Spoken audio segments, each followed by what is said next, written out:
we are going to explore a major shift in how we handle money from the ATM to mobile phones. Fintech, short for financial technology, has transformed the financial industry, making transactions faster, investing easier, and banking more accessible for over the past 2 decades. But what does fintech really mean?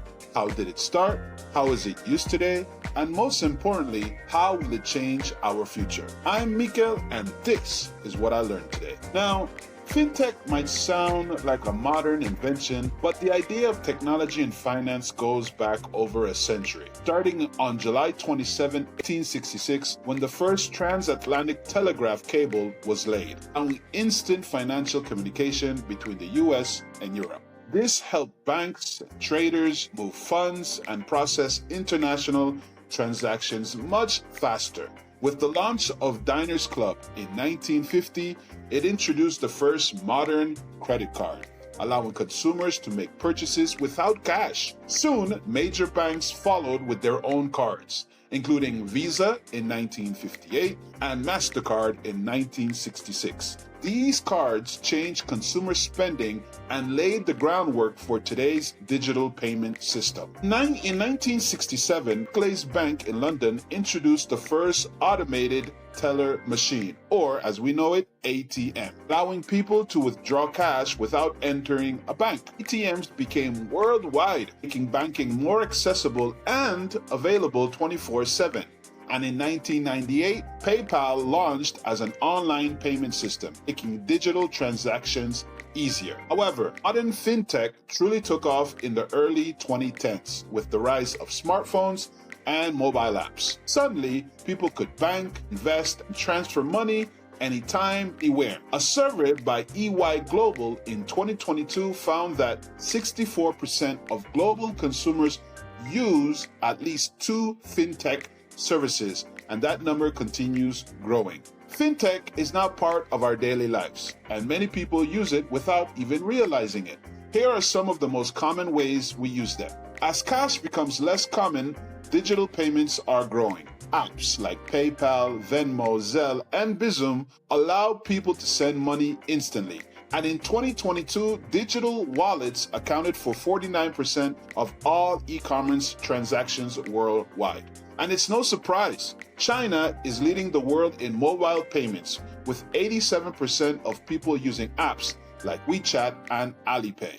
Many banks now operate fully online, reducing the need for physical offices. A neobank is a digital-first financial bank that offers banking services like checking accounts and debit cards, but does not have a physical location.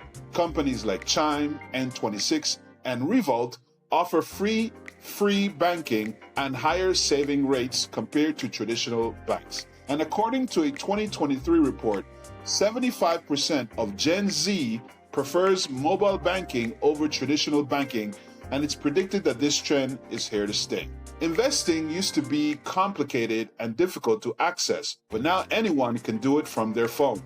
Apps like Robinhood and eToro make it easy to buy stocks with no commission fees. It is convenient but dangerous, as most people are not financial experts. So maybe other services like robo-advisors, which are algorithms to help people invest automatically, could help.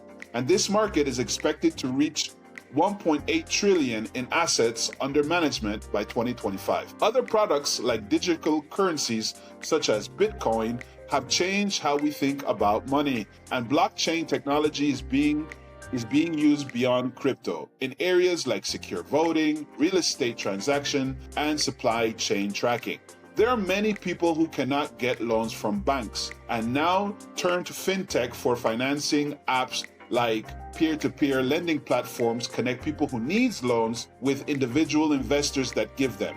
And crowdfunding sites like GoFundMe and Kickstarter have raised billions for businesses and individuals to fund their projects without the use of a traditional bank. It is estimated by 2025, the global alternative lending market is expected to grow to $500 billion. Fintech is evolving rapidly, And here are some of the biggest trends to watch. AI chatbots are handling 80% of consumer interaction in online banking, and AI-driven fraud detection is expected to save banks money. Companies like Uber and Shopify are offering banking and credit services directly with their platforms to their consumers. So what are the pros and cons of fintech? For me, the biggest pro is convenience. I can access my money anytime, anywhere. It's easy, and to some degree, I feel I save money because of it. A huge con, cybersecurity risks. In 2022, cyber attacks on fintech companies increased by 38%. Ouch. Lower costs. Many fintech services have fees or lower interest rates. I feel this is a little tricky because in the future, I feel this could change. Look out for it. Governments are still figuring out how to regulate fintech. We hope they figure it out soon. Fintech helps 2 billion people worldwide who don't have a bank account and helps them have access to resources. Fintech companies use and collect a lot of user data, and they want to collect more.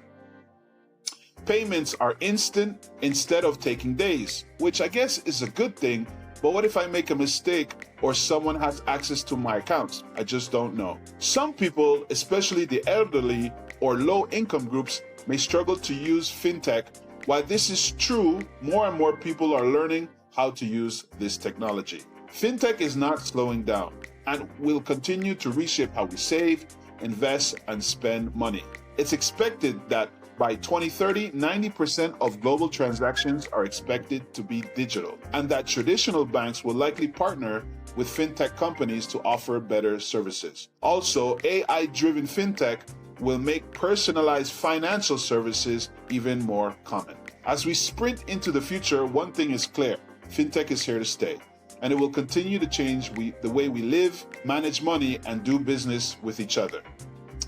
In conclusion, I'm not sure what the future holds when it comes to this tech. I believe to some degree we are overly depending on this technology, and I hope for our sake that we slow down a bit and catch our breaths. That's it for today. I hope you learned something new about fintech and its impact on the world.